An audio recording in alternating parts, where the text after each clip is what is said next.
चलो आ जाओ, स्टार्ट करते हैं। मैं आपको पहले सारा सिलेबस वगैरह सब कुछ बता देता हूँ सीयूईटी का, ठीक है, इको डोमेन का, और फिर उसके बाद अपन स्टार्ट करते हैं, ठीक है। अकाउंट्स की क्लास आप लोगों की हो गई होगी, बिजनेस स्टडीज की क्लास आप लोगों की शाम को है, 8:30 बजे होगी, ठीक है।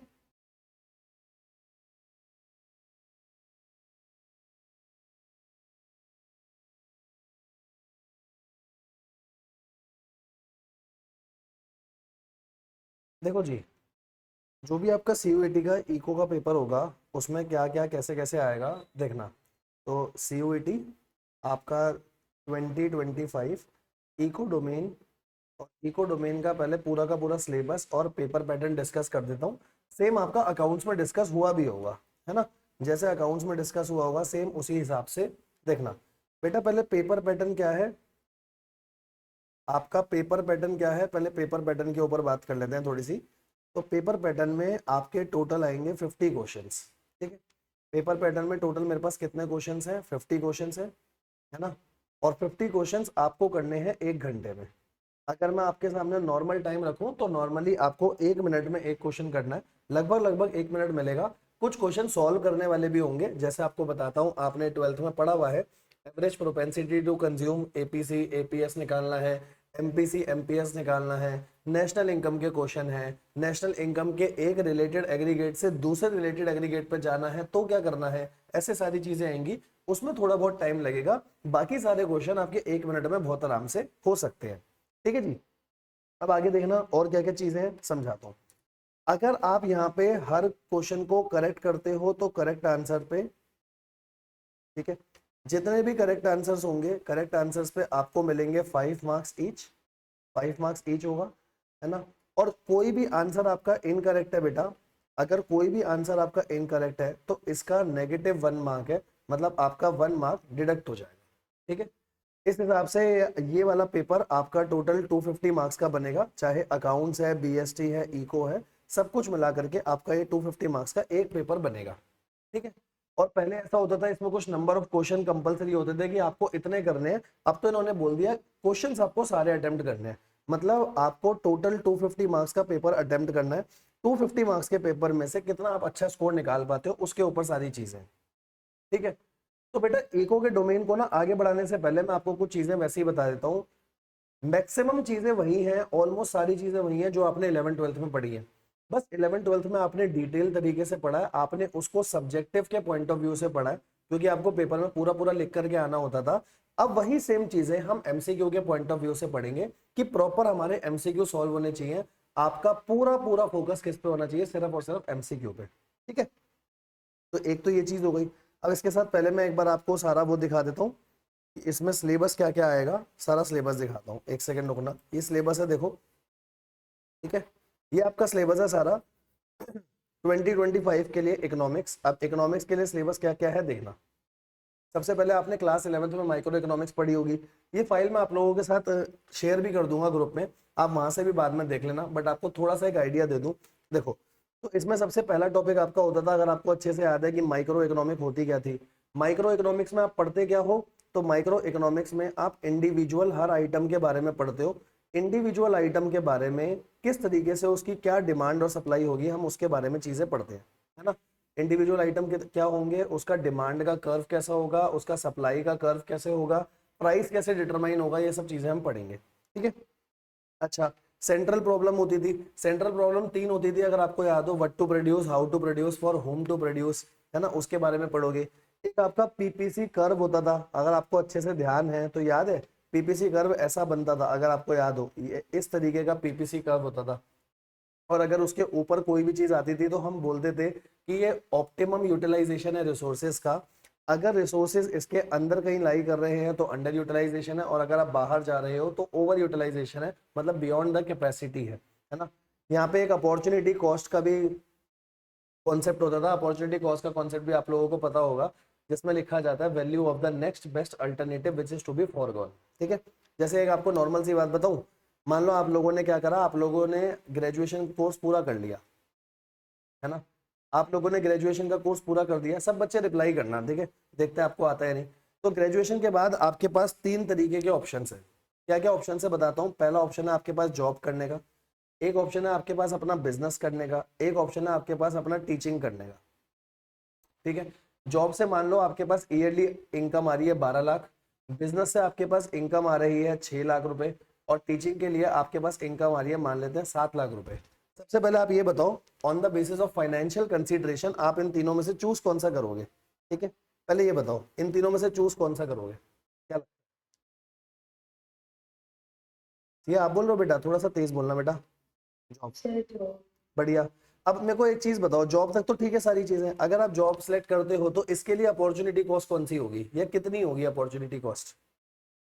बताओ, अपॉर्चुनिटी कॉस्ट कितनी होगी?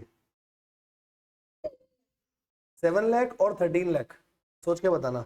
इस 12 लाख के लिए मेरी जो अपॉर्चुनिटी कॉस्ट है आइदर 7 लाख, 6 लाख और 13 लाख, क्या लगता है कौन सी होगी? ऐसे क्वेश्चन आते हैं एमसीक्यू के। ठीक है, तो इसके लिए क्या होगा आपका 7 लाख। क्यों बात पढ़ना, अपॉर्चुनिटी कॉस्ट जो है उसको बोला क्या जाता है, value of the next best alternative which is to be forgone. Next देखना है, बेस्ट देखना है जो आपने छोड़ दिया हो। ठीक है, तो यहाँ पे 6 लाख का क्वेश्चन नहीं है, वो ऐसे क्वेश्चन देगा, ऐसे क्वेश्चन पूछे जाते हैं। ठीक है, अच्छा यूनिट 2 आपने माइक्रो इकोनॉमिक्स में पढ़ा था, अभी डिटेल में भी जाऊंगा, पहले एक बार सिलेबस डिस्कस कर लूँ ना। पहले आप देख लो, गहराई नाप लो, सिलेबस है कितना, फिर उसके हिसाब से देखना क्या क्या करना है। ठीक है, कंज्यूमर बिहेवियर और डिमांड अच्छे से बच्चों को पता है। एक इसमें यूटिलिटी अप्रोच होता था, है ना, यूटिलिटी अप्रोच, और दो कोमोडिटी के केस में हम कैसे निकालते थे कि भैया कितनी यूटिलिटी आ जाएगी, कितनी आपकी सेटिस्फेक्शन हो जाएगी, उस बेसिस पर आप कितना कंज्यूम कर पाओगे, अगर आपको याद हो। डिमांड होता था, डिमांड का शेड्यूल, डिमांड का कर्व। आपको पता है ना, दो तरीके की डिमांड होते थे हमारे पास, जैसे ये नॉर्मल डिमांड है, अब इस डिमांड के ही ऊपर कॉन्ट्रैक्शन और एक्सपेंशन भी होता था, और शिफ्ट इन डिमांड कर्व भी होता था। शिफ्ट होता था जब प्राइस के अलावा बाकी चीजों से शिफ्ट हो रहा है, और अगर प्राइस की वजह से ही ऊपर नीचे डिमांड जा रही है तो उसको क्या बोला जाता था, कॉन्ट्रैक्शन या एक्सपेंशन, जिसको movement along the demand curve बोला जाता था। ठीक है, यहाँ तक की चीजें आपको अच्छे से पता होगी। प्राइस इलास्टिसिटी होता है डिमांड का, परसेंटेज के मेथड होता है, टोटल एक्सपेंडिचर मेथड होता है, ज्योमेट्रिक मेथड होता है, इस बेसिस पर आप प्राइस इलास्टिसिटी निकालते हो, सब डिस्कस करूंगा। ठीक है, अगला टॉपिक आपका क्या था, प्रोडक्शन बिहेवियर और सप्लाई। तो ठीक है, प्रोडक्शन बिहेवियर में भी क्या क्या आता है, बेसिकली कॉस्ट और रेवेन्यू के बारे में सारी चीजें आती हैं, सप्लाई के बारे में सारी चीजें आती है, ये सब कुछ आपने पढ़ा हुआ है। जैसे आपको बताता हूँ, आपको एवरेज रेवेन्यू के बारे में पता होगा, जिसको प्राइस भी बोलते थे, मार्जिनल रेवेन्यू के बारे में पता होगा, टोटल रेवेन्यू के बारे में पता होगा, है ना। जैसे टोटल रेवेन्यू आप मान लो स्टार्टिंग में आपका 10 है, फिर बढ़ करके 12 हो गया, फिर 16 हो गया, तो इनके डिफरेंस को आप क्या बोलोगे, मार्जिनल रेवेन्यू। कि सबसे पहला मार्जिनल रेवेन्यू कितना आया, पहला मार्जिनल 2 आया, फिर उसके बाद मार्जिनल कितना आया, 4 रेवेन्यू आया। इस तरीके से हम चीजें निकालते थे, अगर आपको याद हो, है ना। और एमसी और एमआर से इक्विलिब्रियम भी निकलता था। कुछ कुछ याद आ रहा है, थोड़ी थोड़ी चीजें याद आ रही है। जैसे आपको इसका भी एग्जांपल बताऊं, इसका कैसे निकलता था, कि आपका ग्राफ बनता था, और उस ग्राफ में होता था जहां पे एमसी और एमआर इक्वल आएंगे वहां पर बोलोगे, बट एमसी और एमआर 2 पॉइंट पे इक्वल आते थे, है ना। ये मान लो एमसी का कर्व है और ऐसे करके एमआर का कर्व जा रहा है, मान लो ये फर्स्ट पॉइंट है आपका ए, सेकेंड पॉइंट है बी, बताओ इक्विलिब्रियम कहाँ पर होगा, अगर आपको थोड़ा बहुत कुछ भी याद है, ए पॉइंट पे होगा या बी पॉइंट पे होगा? बी पॉइंट पे होगा। क्यों बी पॉइंट पे होता था, उसका रीजन होता था कि जब एक तो कट करना चाहिए, मतलब दोनों इंटरसेक्ट होने चाहिए, और दूसरा होता था एमसी नीचे से ऊपर की तरफ जाना चाहिए, उस पॉइंट पे हम इक्विलिब्रियम बोलते थे। ये छोटी छोटी सी चीजें बेटा आपसे पूछी जाएंगी। ठीक है, फिर फॉर्म्स ऑफ मार्केट में परफेक्ट कंपटीशन। परफेक्ट तो चलो बच्चों को पता होता है, परफेक्ट के अलावा भी बहुत सारे होते हैं। यहाँ पे हमारा सारा का सारा जो फोकस रहेगा किस पर रहेगा, परफेक्ट कंपटीशन पे। आप देख लो बेटा, नेट से ना कोई और सिलेबस मत निकालना, 2024 का सिलेबस 2023 के सिलेबस में चीजें कम थी। ये मैंने जानबूझ के आप लोगों के साथ 25 का सिलेबस डिस्कस कर रहा हूँ, क्योंकि 25 के में चीजें बढ़ गई हैं। ठीक है, ये 25 का सिलेबस है, और 25 में कुछ टॉपिक्स इन्होंने और बढ़ा दिए है, 11-12 वाली बस बढ़ा दिए। ठीक है, फिर उसके बाद ये क्या आता है कि डिमांड और सप्लाई कर्व को यूज करते हुए क्या क्या एप्लीकेशन है उसकी, उसके बारे में बताया जाता है। प्राइस सीलिंग, प्राइस फ्लोर पता होगा आपको।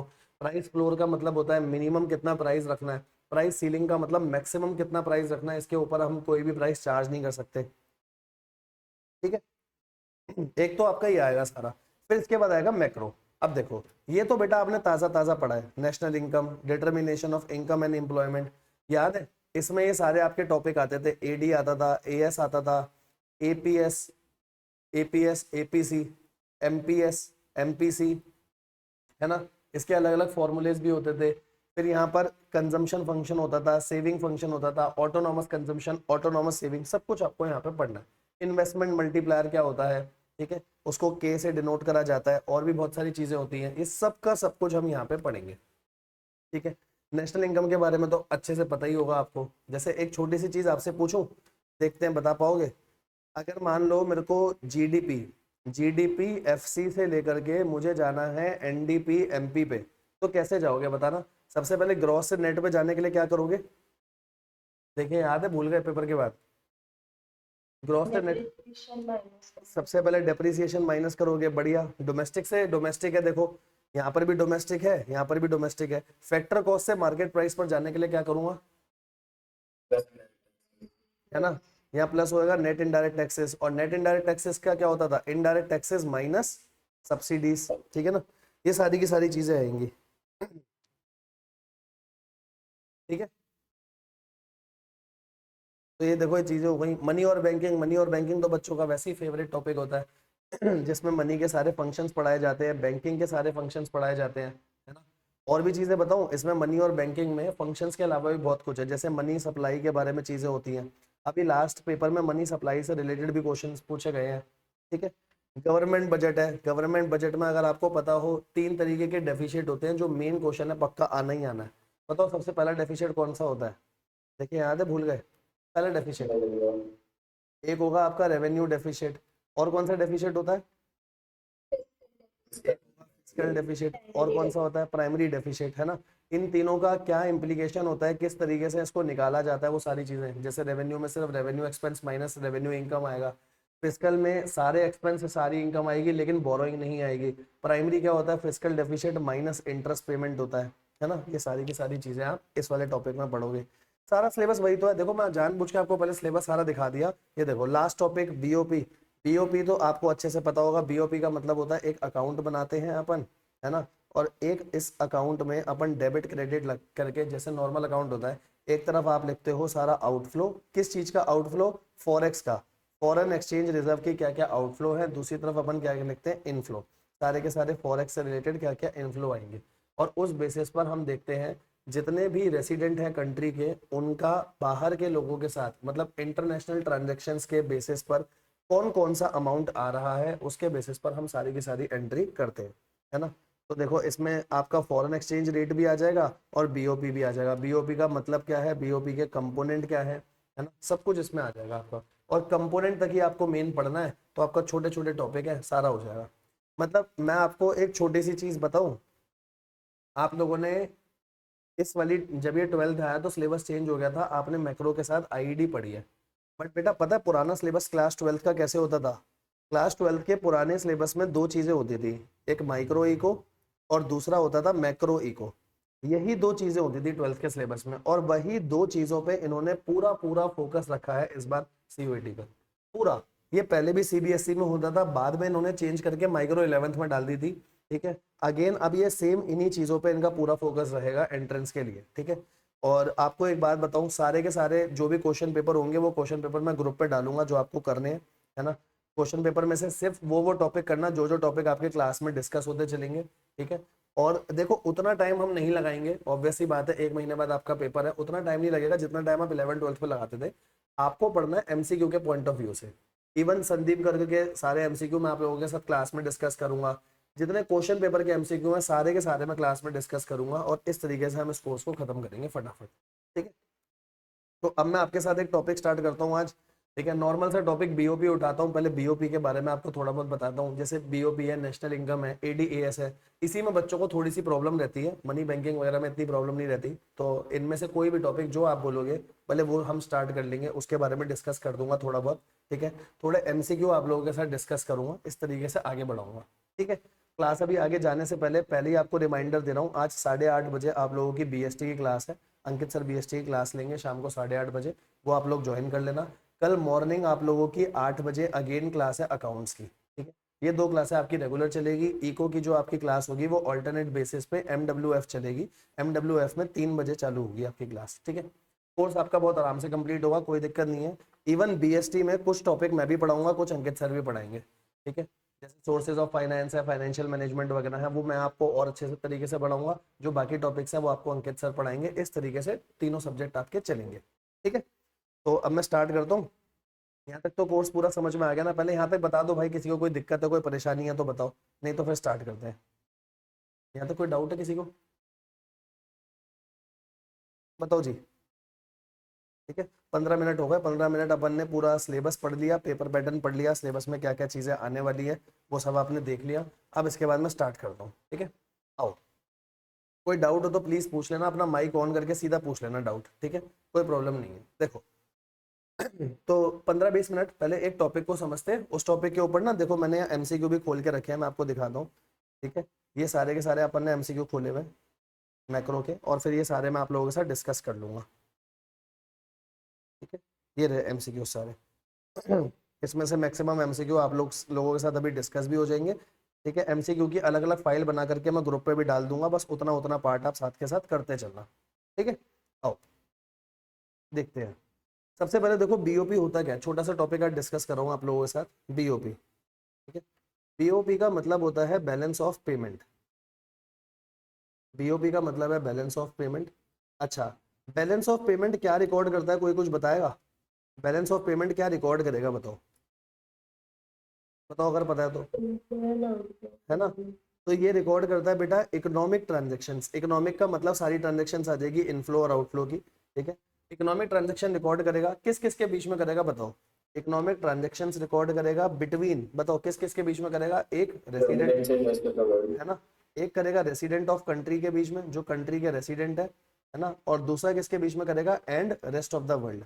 सारी की सारी डोमेस्टिक ट्रांजेक्शन्स। ठीक है, सारी की सारी इंटरनेशनल ट्रांजेक्शन्स, इकोनॉमिक ट्रांजेक्शन्स होंगी। और इकोनॉमिक ट्रांजेक्शन्स के साथ यहाँ लिख देता हूँ कौन सी ट्रांजेक्शन्स है आपकी, सारी इंटरनेशनल ट्रांजेक्शन्स। डोमेस्टिक ट्रांजेक्शन्स के ऊपर ये बात नहीं करता, ये बात करेगा सारी इंटरनेशनल ट्रांजेक्शन्स के ऊपर। ठीक है, अच्छा, अगर इंटरनेशनल ट्रांजेक्शन्स हैं, सबसे पहले तो देखो आपने यहाँ तक बता दिया इंटरनेशनल ट्रांजेक्शन्स कौन सी, इकोनॉमिक ट्रांजेक्शन्स। अगर मैं आपसे इसके बाद बात करूं तो इसमें कौन कौन से आएंगे? देखो दो तरीके की आपकी ट्रांजेक्शन्स होती है। ठीक है, दो तरीके की ट्रांजेक्शन्स होंगी। पहली कौन सी ट्रांजेक्शन्स होगी बताओ? जिसमें इनफ्लो होगा, किसका inflow? Inflow of forex, foreign exchange reserve का इनफ्लो। ठीक है, और दूसरा क्या होगा बेटा? दूसरा बताओ क्या होगा? Outflow of foreign exchange reserves. ठीक है, चाहे तो ये लिखते चलना, चाहे तो बाद में आपको पीडीएफ मिल जाएगी। मैं तो बोलूंगा लिखते चलना, क्योंकि लिखते लिखते आपको चीजें याद हो जाएंगी अच्छे से। ठीक है, तो फॉरेक्स के इनफ्लो और आउटफ्लो। ठीक है, अब बीओपी अकाउंट में आप इसको लिखोगे कैसे? जैसे आपका नॉर्मल पीएनएल अकाउंट होता है ना, देखो आपको अच्छे से पता है, जैसे आपका पीएनएल अकाउंट होता है सेम उसी बेसिस पे ये चलेगा बिल्कुल। ठीक है, तो देखो मैं इसका एक पूरा चार्ट बनवाता हूँ आपको। ठीक है, बीओपी अकाउंट में क्या क्या आएगा, कैसे आएगा देखना। मैंने यहाँ लिखा बैलेंस ऑफ पेमेंट अकाउंट, और बैलेंस ऑफ पेमेंट अकाउंट में आपकी टोटल मिला करके कितनी चीजें होंगी? तो यहाँ लिखते हैं डेबिट और क्रेडिट। ये बहुत जरूरी है, डेबिट क्रेडिट। कभी कभी एमसीक्यू में ये पूछ लिया जाता है उसके डेबिट साइड में क्या आएगा, उसके क्रेडिट साइड में क्या आएगा। ठीक है, डेबिट और क्रेडिट, और यहाँ पर टोटल मिला करके आपकी 4 एंट्रीज आएंगी। उन चारों एंट्रीज को समझते हैं क्या होगी। ठीक है, अच्छा, डेबिट साइड को क्या बोलेंगे बताओ? ये क्या है? आउटफ्लो। ठीक है, क्रेडिट साइड वालों को क्या बोलोगे? ये क्या है आपका? इनफ्लो। सही है। अब देखो इसके अंदर चीजें क्या क्या आएंगी, क्या कोई बताएगा? याद है आप लोगों को इसके अंदर चीजें क्या क्या आती हैं बताओ? अगर याद है तो बताओ, फिर वो लिखो। बताओ जी। विजिबल आइटम्स, जिसको क्या बोला जाता है? गुड्स, है ना? तो goods that is visible items. एक तो आएंगे विजिबल आइटम्स। अच्छा, आउटफ्लो में सर क्यों लिख रहे हो? अभी बताऊंगा आउटफ्लो में क्या आएगा, इनफ्लो में क्या आएगा। एक तो गुड्स आते हैं, ठीक है, और क्या आता है बताना? एक इसमें सर्विसेज आएंगी आपकी। ठीक है, और क्या आएगा बताओ? यूनिलेटरल ट्रांसफर भी इसी में आएगा, यूनिलेटरल ट्रांसफर्स। एक लास्ट और आता है, बताओ क्या? एक होता है कैपिटल ट्रांसफर्स। ठीक है, ये 4 चीजें होती हैं। अब ना जरा इन चारों को समझना और मेरे को बताओ, जैसे गुड्स है, विजिबल आइटम है, तो आउटफ्लो में मेरे को क्या लिखना चाहिए और इनफ्लो में क्या लिखना चाहिए बताओ? बताओगे? आउटफ्लो में क्या लिखूंगा? आउटफ्लो में एक्सपोर्ट या इंपोर्ट? आउटफ्लो का मतलब समझना, गुड्स का आउटफ्लो नहीं है बेटा, आउटफ्लो है फॉरेक्स का। फॉरेक्स जा रहा है तो क्या आएगा? इंपोर्ट। क्योंकि अगर मैं कोई भी गुड्स को इंपोर्ट करूंगा तो मेरे को यहाँ से पैसे देने पड़ेंगे ना। बात समझना, ये आउटफ्लो किसका है? फॉरेक्स का। ऐसे बना देता हूँ, डॉलर बना देता हूँ ताकि आपको ध्यान में रहेगा। अच्छा, डॉलर आएंगे कब? जब गुड्स को क्या करोगे बताओ? गुड्स को क्या करोगे कि आए आपके पास डॉलर? एक्सपोर्ट। अगर एक्सपोर्ट करोगे इसलिए वो किस साइड पे आएगा? क्रेडिट साइड पे। ठीक है, अच्छा, एक होता है सर्विसेज। सर्विसेज को अपन क्या बोलते हैं, क्योंकि सर्विसेज को आप देख नहीं सकते इसलिए इनको क्या बोला जाता है, इनविजिबल आइटम्स। ठीक है, तो क्या सेम चीज यहाँ पर सर्विसेज के लिए भी आएगी, बताओ क्या होगा, इंपोर्ट, इंपोर्ट ऑफ सर्विसेज, और यहाँ क्या आएगा बेटा बताना, एक्सपोर्ट ऑफ सर्विसेज। ठीक है, यूनिलेटरल ट्रांसफर्स में क्या लिखूं बताओ, डेबिट साइड पे क्या आएगा, देखें बता पाते हो सब बच्चे, हाँ सब बच्चे ट्राई करो, यूनिलेटरल ट्रांसफर्स में क्या लिखूंगा। पहले यूनिलेटरल ट्रांसफर का मतलब पता है किसी को क्या होता है, unilateral transfer, one sided transfers. ठीक है, अगर मैं यहाँ पर आपको लिख के भी दे दूं, यूनिलेटरल ट्रांसफर्स का मतलब होता है बेटा one sided transfer. One sided transfer का सर कोई एग्जांपल देना, जैसे मान लो आप बाहर जा करके रह रहे हो, आप बाहर जा करके रह रहे हो, आपने यूएस में आपकी जॉब लग गई, आप कमा रहे हो, और कमाने के बाद आपने वहां से पैसा अपने मम्मी पापा को इंडिया में भेजा, ये यूनिलेटरल ट्रांसफर है। ठीक है, और आपने वहां से पैसा भेजा, आपके मम्मी पापा ने या रिसीव करा, तो वो आएगा इनफ्लो वाली तरफ, क्योंकि कंट्री में आया है डॉलर। ठीक है, यहाँ से जाएगा, यहाँ से बाहर आपने अपने किसी रिश्तेदार को कुछ भेजा जिसके बदले आपको कुछ नहीं मिलने वाला, वो क्या होगा, आपका आउटफ्लो होगा।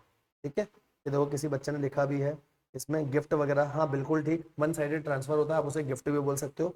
तो जो आपका बेटा आउटफ्लो वाली तरफ आएगा, आउटफ्लो में अपन क्या लिखेंगे बताओ, सेंट टू अब्रॉड, जो आपने बाहर भेजा, सेंड टू अब्रॉड। ठीक है, और दूसरी तरफ क्या आएगा, रिसीव फ्रॉम अब्रॉड, जो आपको अब्रॉड से मिला, रिसीव फ्रॉम अब्रॉड। सिंपल सी बात है, क्रेडिट साइड में सारे के सारे इनफ्लो आ रहे हैं, अगर आप देखो डेबिट साइड में सारे के सारे आउटफ्लो आ रहे हैं। अच्छा, कैपिटल ट्रांसफर बताओगे, कैपिटल ट्रांसफर का मतलब क्या होगा, अगर मतलब पता है तो बताओ जी। हाँ, है ना, तो इसमें लिख दो जो अफेक्ट करता है, जो अफेक्ट करता है किसको, एसेट और लाइबिलिटीज को। बेसिकली एसेट या लाइबिलिटी किसी भी एक चीज पे फर्क आ रहा है। ठीक है, जैसे बताता हूँ, मैंने यूएस में कोई घर खरीद लिया, तो आपने यहाँ से पैसा भेजा होगा, तो वो आउटफ्लो में आएगा। ठीक है, तो यहाँ पर क्या लिखूं, देखो यहाँ लिखोगे कैसे, आप ऐसे लिखो, एक तो लिखो परचेज ऑफ एसेट, या तो आपने कोई एसेट खरीदा तो पैसा गया होगा। कैश फ्लो याद है ना, पूरा पूरा केस कैश फ्लो वाला है, अगर आपको कैश फ्लो अच्छे से याद है। एक हो गया परचेज ऑफ एसेट, दूसरा क्या लूंगा बताओ, दूसरा लाइबिलिटी होगा, तो पे ऑफ लाइबिलिटी, दूसरा क्या आ जाएगा आपका, पे ऑफ लाइबिलिटी। ठीक है, सेम इनफ्लो में क्या होगा, इनफ्लो में बताना, जैसे यहाँ परचेज ऑफ एसेट था, यहाँ क्या होगा, आपने कोई एसेट बाहर बेच दी, सेल ऑफ एसेट। ठीक है, सेल ऑफ एसेट, या आपने कोई लोन वगैरह ले लिया। ठीक है, लोन रिसीव, कोई बोरोइंग रिसीव कर दी, वो क्या होगा, इनफ्लो। ठीक है, आराम से देखो बताओ, क्या यहाँ तक क्लियर है सब कुछ।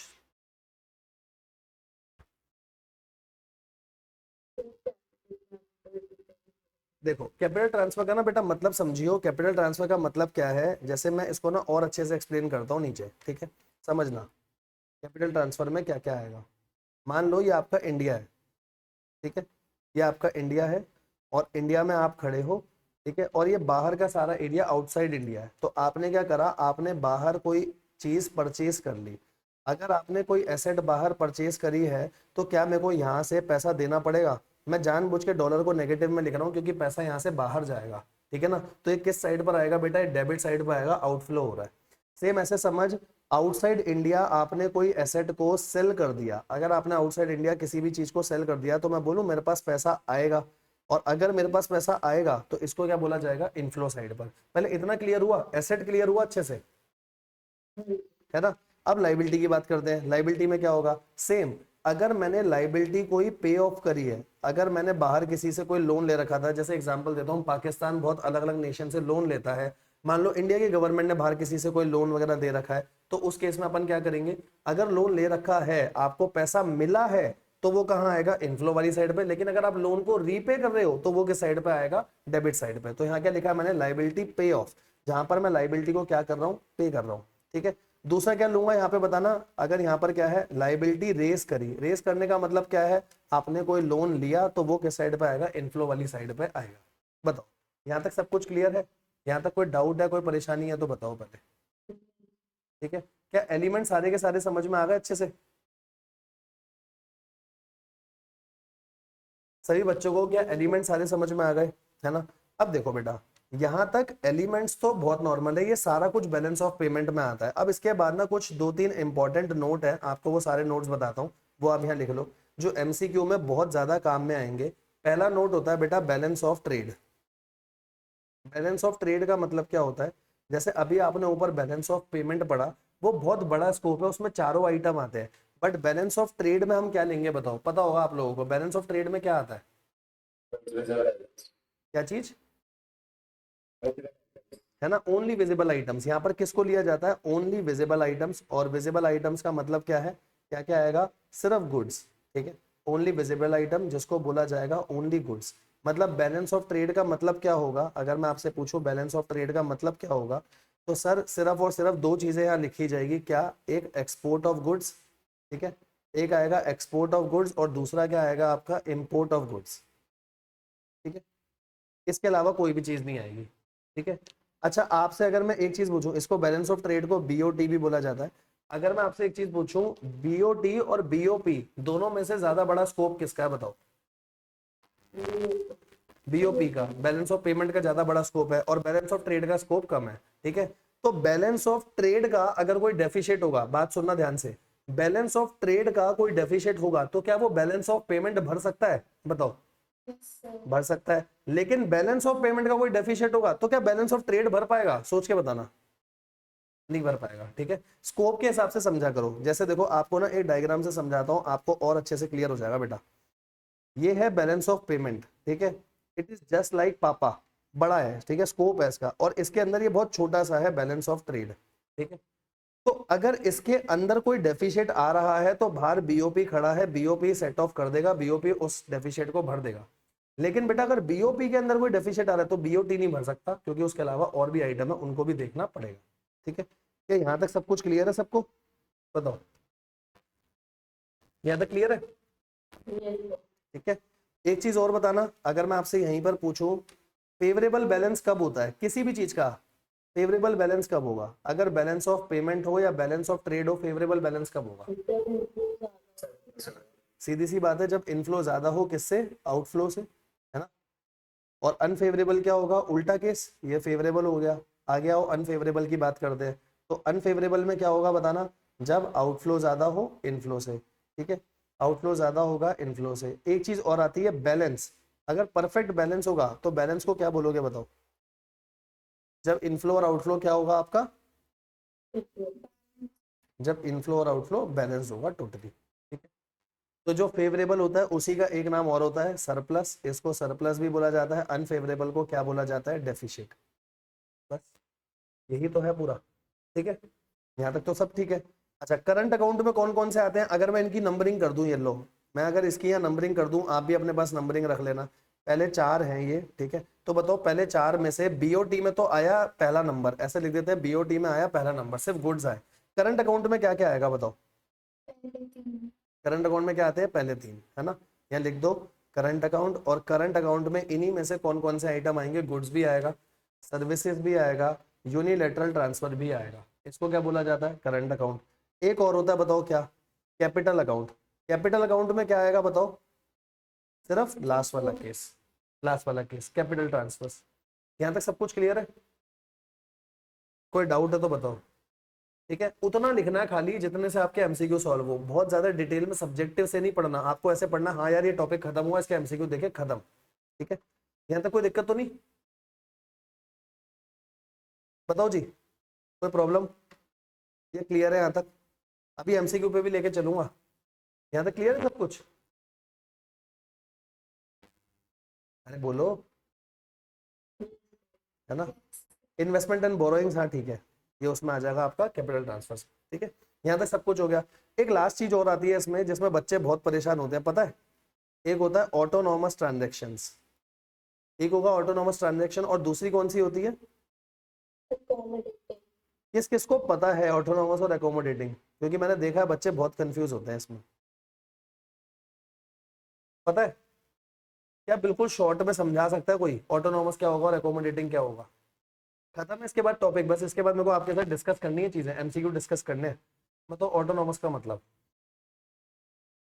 Autonomous basically economic transactions होती है, accommodating balance हाँ surplus और deficit को हाँ बैलेंस करने के लिए होती है। एग्जैक्टली बहुत छोटी सी चीजों में अगर आपको समझना है तो बच्चे ने बिल्कुल ठीक बोला, बात ध्यान से समझना, ऑटोनॉमस बेटा ऑटोनॉमस के ना वर्ड पे जाना, ऑटोनॉमस का मतलब क्या होता है? ऑटोनॉमस का मतलब होता है इंडिपेंडेंट ट्रांजेक्शन्स, ठीक है, इंडिपेंडेंट, जो किसी से डिपेंडेंट नहीं है, अपने आप में अलग से पूरी ट्रांजेक्शन्स है, जिसको बोला जाता है सारी की सारी economic transaction.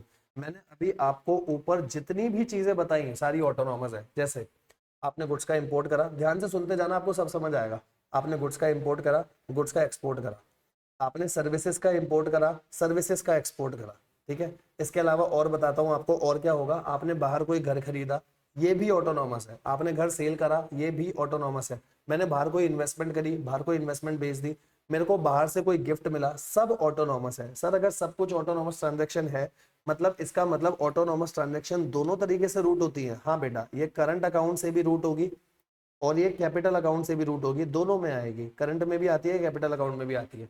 But accommodating transaction का मतलब क्या होता है, समझना। एकोमोडेटिंग का मतलब होता है जब आप किसी भी अकाउंट को बैलेंस करते हो ना, उसे बोला जाता है एकोमोडेटिंग, ठीक है। बैलेंस करने का मतलब जैसे डेबिट साइड ज्यादा आ रही है, क्रेडिट साइड ज्यादा नहीं आ रही, तो आप बैलेंस करते हो ना, उसको बोला जाता है एकोमोडेट। एकोमोडेट करने का मतलब सेटलमेंट करना, सेटलमेंट कर दिया आपने तो बैलेंस करना होता है। और ये सिर्फ और सिर्फ कौन से अकाउंट से होती है बताओ? सिर्फ कौन से अकाउंट से होगी? हमेशा कैपिटल अकाउंट से, ठीक है। ऑटोनॉमस दोनों से होती है, एकोमोडेटिंग ओनली कैपिटल अकाउंट से चलती है हमारी, ठीक है। बताओ यहाँ तक कोई भी डाउट, कोई भी परेशानी है तो बताओ। कोई भी टॉपिक नहीं समझ आया बताओ, मैं दोबारा समझा दूंगा। क्या यहाँ तक सब कुछ क्लियर है आपको अच्छे से? कोई प्रॉब्लम है?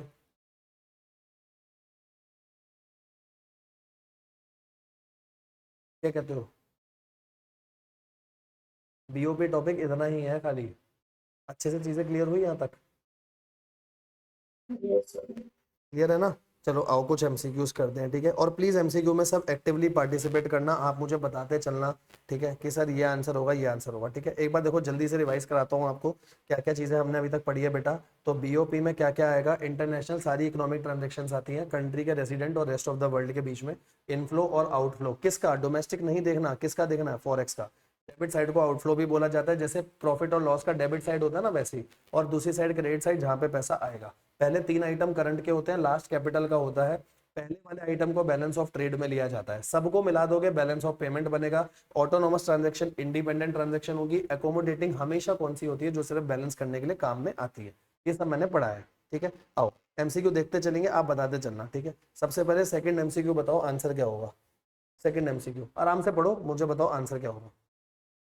जो सिस्टमेटिक रिकॉर्ड रखेगा हर इकोनॉमिक ट्रांजैक्शन के बीच में between resident and rest of the world. क्या बोलूं? So balance balance of input है ना, बैलेंस ऑफ पेमेंट। ट्रेड मत बोलना। अच्छा ट्रेड कब आएगा? जब सिर्फ और सिर्फ गुड्स के बारे में बोल रहा है या विजिबल आइटम। तो क्वेश्चन ध्यान से पढ़ना। देखो मैं आपको क्वेश्चन पढ़ने के साथ साथ सारे पॉसिबल केस बता दूंगा कि भाई इसका एमसीक्यू ऐसे भी चेंज हो सकता है, तो ध्यान रखना, ठीक है। वो ये भी पूछ सकता है गुड्स, अगर गुड्स का होता तो ट्रेड में आता, अदरवाइज नहीं आएगा, ठीक है।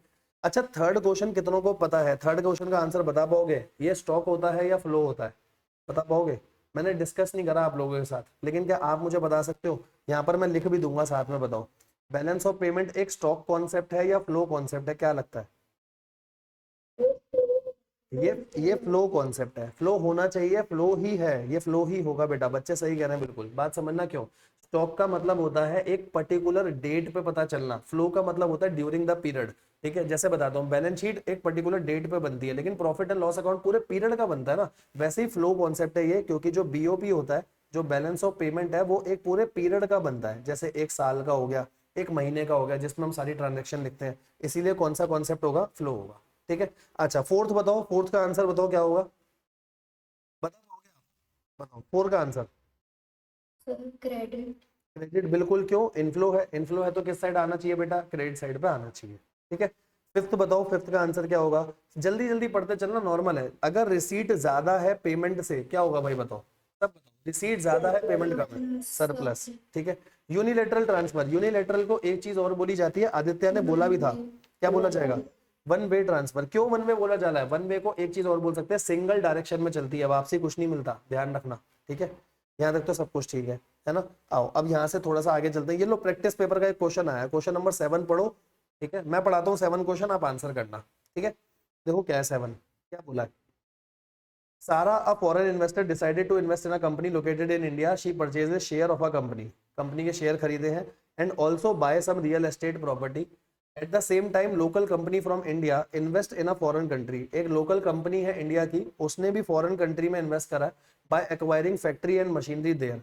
विच of the following component of capital account, capital account के कौन से कंपोनेंट यहाँ पर बताए गए हैं वो बताने हैं आपको। जैसे कैपिटल अकाउंट के कंपोनेंट दे रखे हैं, जैसे एफडीआई हो गया, फॉरेन एड हो गई, पोर्टफोलियो इन्वेस्टमेंट हो गया, इंपोर्ट और एक्सपोर्ट ऑफ गुड्स हो गया। बताओ इसमें से कौन सा। पहली बात तो जो गुड्स और सर्विसेज है वो तो होगा ही नहीं, है ना। बताओ क्या आंसर होना चाहिए। A and B. सिर्फ और सिर्फ ए और बी। पता है कभी भी ऐसे क्वेश्चन ना समझ आना, एलिमिनेशन से खेला करो। देखो ये तो हो ही नहीं सकता। क्यों नहीं हो सकता, आप रीजन बताओ। सर गुड्स और सर्विसेज कभी भी कैपिटल अकाउंट में आते ही नहीं। उसने क्या पूछा मेरे से, कैपिटल अकाउंट, ये होगा नहीं।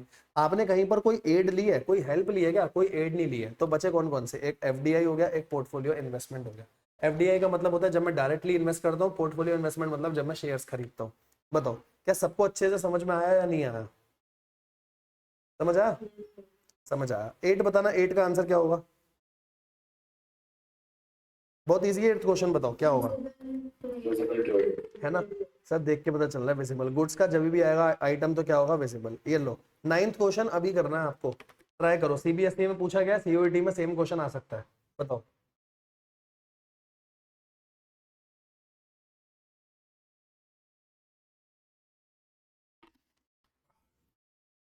ट्राई करो। 9th क्वेश्चन क्या होगा, बताओ आंसर बताओ।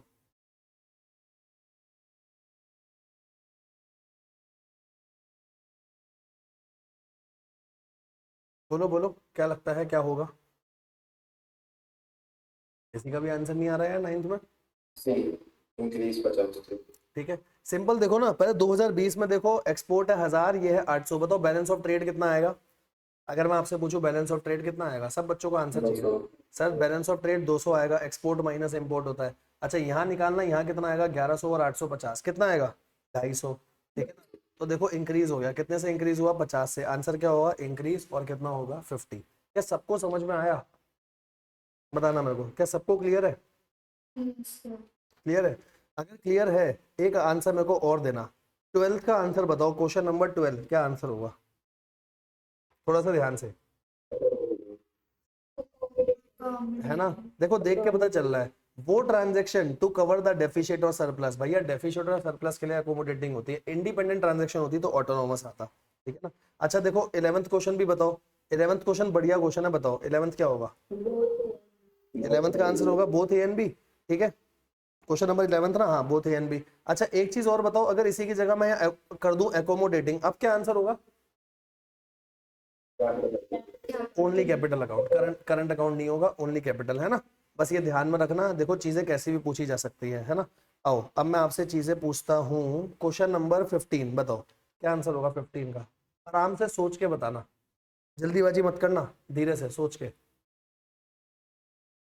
Credit side, current account. सबसे पहले एक्सपोर्ट है, एक्सपोर्ट का मतलब पैसा आएगा, पैसा आएगा तो डेबिट या क्रेडिट, सर क्रेडिट। ठीक है भैया, आगे मशीनरी है, बताओ किस साइड पे डालूं, सोच के बताना। करंट अकाउंट जाएगा। ठीक है, क्यों करंट अकाउंट जाएगा, रीजन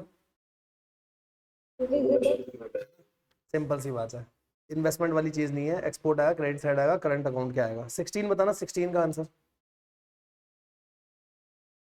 16 का आंसर बताओ। देखिए कौन सही बताता है, कंफ्यूजन होगी। D. D. सोचो आराम से सोचो, और किसी को भी सोचना है सोच लो आराम से। किसी को और कुछ लग रहा है, D. डी होगा, डी। क्यों, सरप्लस का मतलब क्या होता है, ऑटोनॉमस रिसीट ज्यादा हो, ऑटोनॉमस पेमेंट्स है। भैया एकोमोडेटिंग का तो काम ही सेट ऑफ करना होता है खाली, तो सरप्लस तो यहीं से निकल करके आएगा ना। ठीक है, देख रहे हो ये अच्छा एमसीक्यू होता है, इसको मार्क करना, पेपर से पहले रिवाइज जरूर करके जाना। आपको ना एक ट्रिक बता रहा हूँ, देखो जिस दिन भी सीयूईटी का एग्जाम हो, उससे पहले अगर मैं आपको बोलूँ हर चैप्टर के एमसीक्यू पढ़ लो, नहीं पढ़ सकते हो। आप अपने पास एक कॉपी बनाओ, उस कॉपी में बस ऐसे लिखो बैलेंस ऑफ पेमेंट। जैसे मान लो मैंने लिख दिया बैलेंस ऑफ पेमेंट का 16 क्वेश्चन, 15 क्वेश्चन, 10 क्वेश्चन, 10-12 क्वेश्चन वो क्वेश्चन निकाल दो जो आपको पढ़ के बहुत अच्छे लगे, आपको लग रहा है यार ये मैं भूल सकता हूँ। ठीक है, ऐसी ना लिस्ट बना करके रख लो, और जो मैं आपके पास फाइल डालूंगा ग्रुप पे उसमें से इंपॉर्टेंट क्वेश्चन मार्क कर लो। तो पेपर से पहले जब उतना पढ़ के जाओगे ना तो सही तरीके से चीजें हो जाएंगी आपकी। ठीक है, ये देखो ये अभी पूछा गया था, बताओ 18 क्वेश्चन फिर से आ गया, बताओ 18 का आंसर बताओ क्या होगा।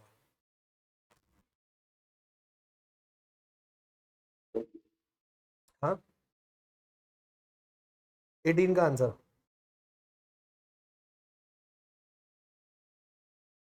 A. ये होगा करंट और कैपिटल कैसे, इंपोर्ट ऑफ मशीनरी अभी हमने पढ़ा था करंट है, आगे बोरोइंग आ रही है, बोरोइंग कहाँ जाता है कैपिटल में। अच्छा मैं अगर इसके अंदर और जाऊं, करंट में कौन सी साइड पे आएगा और कैपिटल में कौन सी साइड में आएगा बताओ, ये लो बताओ। करंट डेबिट करंट में डेबिट और दूसरा और दूसरा क्रेडिट। क्रेडिट। क्यों क्रेडिट, क्योंकि दूसरे में बेटा आपको पैसा मिला है ना, इजी है ना।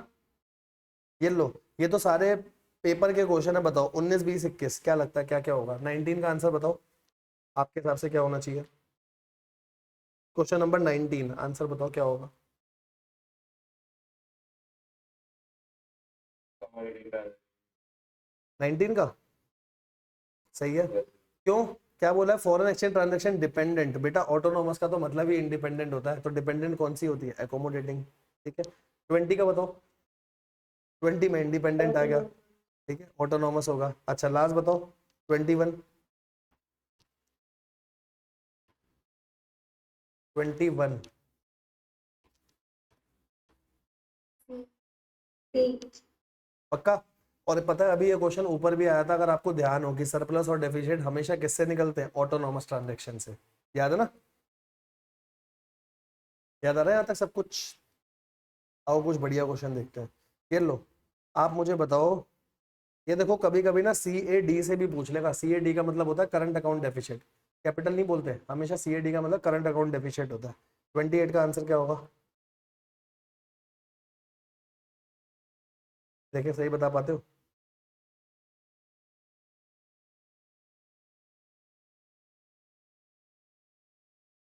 सोचो सोचो क्या होगा, बिल्कुल ठीक, वो तो A and B बिल्कुल ठीक, क्योंकि फॉरेन एक्सचेंज रिसीट जो है वो फॉल शॉर्ट है, डेबिट आइटम ज्यादा है तो दोनों होने चाहिए। ठीक है ये लो 29, अच्छा क्वेश्चन है, एक बार COET में आ भी चुका है 29 क्वेश्चन, सोच के बताओ क्या आंसर होगा, पता मैं ना, हाँ 29 है तो लिख के सॉल्व कर लो।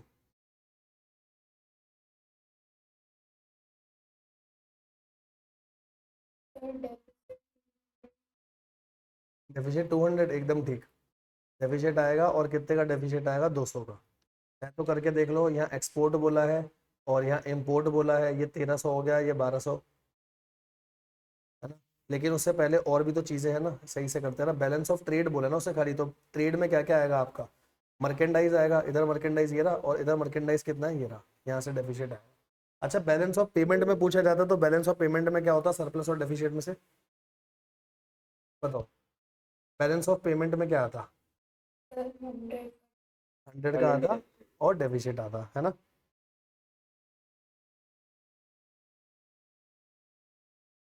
36 बताना, 36 क्या होगा, डिस्कस नहीं करा मैंने, आप लोगों से पूछ रहा हूँ, अगर आपको कॉन्सेप्ट पता है तो आप बता पाओगे। ऑटोनॉमस को क्या बोला जाता है, अबव द लाइन आइटम। क्यों, एक रीजन बताऊं, आप कोई भी अकाउंट बनाते हो पहले नॉर्मल एंट्री सारी करते हो, लास्ट में बैलेंस की एंट्री आती है ना, तो यहाँ बीच में लाइन है, इससे ऊपर सारी ऑटोनॉमस ट्रांजेक्शन होती है, इसके नीचे सारी एकोमोडेटिंग ट्रांजेक्शन होती है। तो ऑटोनॉमस को बोला जाता है बेटा above the line item, accommodating को बोला जाता है बिलो द लाइन आइटम। ठीक है, आप नोट्स बना रहे हो, आपने समरी बनाई है अगर, तो यहाँ लिखवा भी देता हूँ, यहाँ लिख के रखो, है ना, इनको बोला जाएगा अबव द लाइन आइटम, ये अबव द लाइन आइटम है ना, और इनको आप क्या बोलोगे, बिलो द लाइन आइटम। बताओ जी, क्या यहाँ तक सब कुछ क्लियर है आपको अच्छे से, यहाँ तक कोई डाउट कोई परेशानी है तो बताओ, या क्लियर है, क्लियर है। अब आपको घर से बस एक काम दे रहा हूँ करने को, क्या काम करना है आपको घर से, एक तो इसमें कुछ 70 करीब MCQs है, ठीक है, BOP के कुछ 78 MCQ है, 78 लास्ट MCQ है, ठीक है, तो 78 तक इसमें जितने MCQ हैं एक बार तो इनको MCQ को देख लो, करीब करीब 15-20 MCQ मैंने अभी आप लोगों के साथ डिस्कस भी करे हैं, मैक्सिमम वही रिपीट हो रहे हैं, रिपीट वाले छोड़ देना, प्लीज फिल्टर जरूर करना, ऐसा नहीं 78 करके छोड़ दिए, 78 के बाद ये देखो यार ये ऐसे हैं जो मैं निकाल के रखूंगा जो मेरे को लास्ट दिन पे पढ़ने हैं, ठीक है, एक तो आप ये काम करोगे। दूसरा मैं आपको अभी एक पेपर डालूंगा ग्रुप पे, पेपर भी डालूंगा और जो मैंने नोट्स बनाए हैं उसकी भी PDF डाल रहा हूँ, दोनों डाल रहा हूँ, उस पेपर में मैं आपको बता दूंगा कौन सा क्वेश्चन BOP से आया है, वो और देख लेना साथ में, ठीक है। कोई दिक्कत है यहाँ तक तो बताओ, या क्लियर है सब कुछ। और एक चीज और, इसमें आपका कोई भी डाउट आएगा तो ग्रुप में मेरा नंबर है ही, अभी मैंने मैसेज डाला था, ये इसका लिंक का मैसेज डाला था, काइंडली ज्वाइन भी लिखा था। आपको इन 78 में या पेपर के किसी भी क्वेश्चन में कोई भी डाउट आता है, बस उसकी फोटो मेरे को भेज दो, मैं वॉइस नोट बना करके भेज दूंगा कि बेटा ये ऐसे ऐसे होगा, साथ के साथ अपने डाउट सारे खत्म करते चलना। ठीक है, यहाँ तक क्लियर है सब कुछ? yes, ठीक है, तो ये काम खाली आप करके रखो। बीओपी को आज पूरा पैक कर दो, बीओपी में ज्यादा कुछ है नहीं, जितने मैंने नोट्स बनाया बस उतना। उसके अलावा आपको एमसीक्यू में कोई चीज ऐसी लग रही है मैं भूल सकता हूँ, उसको अपने नोट्स में ऐड कर लेना। लास्ट दिन पे बस वो नोट्स पढ़ के जाने और कुछ नहीं करना, और 2-4 एमसीक्यू जो आपको लग रहे हैं अच्छे एमसीक्यू। ठीक है जी, इतना आप करके रखो, बाकी अगली क्लास में करते हैं। अभी आपकी बीएसटी की क्लास होगी, जैसे बताया था आपको 8:30 बजे बीएसटी की क्लास है, कल मॉर्निंग अकाउंट्स की क्लास है 8 बजे। ठीक है, मेरी क्लास परसों होगी, एमडब्ल्यूएस चलेगी। ठीक है गाइस, चलो ये कर लो, कोई डाउट वाउट आए पूछ लेना आप। ठीक है, bye bye guys, thank you, मिलेंगे अगली क्लास में। बाय बाय, वेलकम बेटा।